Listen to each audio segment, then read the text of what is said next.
Hi hello guys, ఇవాళైతే పొద్దున్నే ముగ్గులేసాం. First of all అందరికీ happy Bhogi. మీరు ఇంట్లో కూడా ఇంతే చేసుకుంటారు కదా. చేతిలో కొన్ని పట్టుకొని బత్తలు వేసుకొని వచ్చినాం. పొలం కాడకు వద్దామని అనుకున్నాం. చూడండి, వెదర్ చాలా బాగుంది. మార్నింగ్ చాలా మంచిగా ఉంది.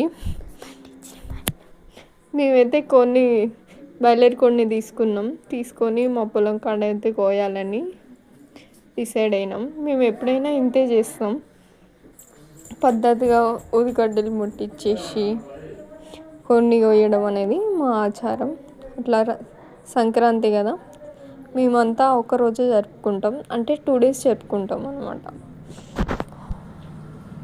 ఉదిగడ్డలు ముట్టించేసి పల్లికాయ మంచిగా వండాలి, మంచిగా అంత మంచిగా జరగాలని దేవతని మంచిగా మొక్కుకొని కొన్ని కోస్తాం అన్నమాట.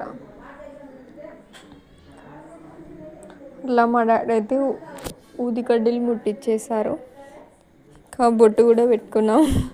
నేను కోడి అయితే కొంచెం కూడా భయపడతలేదు.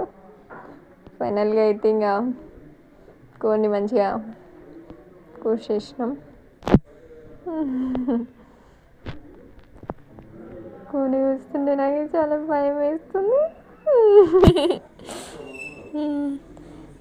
ఇక మా డాడీ తీసుకొని పల్లికాయ మీద అయితే రక్తం చెల్లించాను. పాపం గిల్ల కొట్టుకుంటుంది.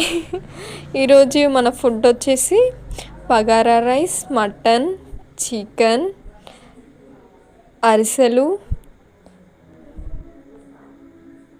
సకినాలు, స్వీట్ రైస్, ఇంకా మన మటన్ స్పెషల్. మనకు మటన్ అంటే చాలా ఇష్టం. అన్నీ వేసుకొని తింటుంటే అబ్బా నోరు ఊరుతుంది. మంచిగా తినాను. నేనైతే భోజనం అయితే మస్తు చేసినాం. మా విలేజ్లో ఇలానే తింటారు అటాక్లో. మీరు కూడా లైక్ అండ్ సబ్స్క్రైబ్ చేసుకోవడం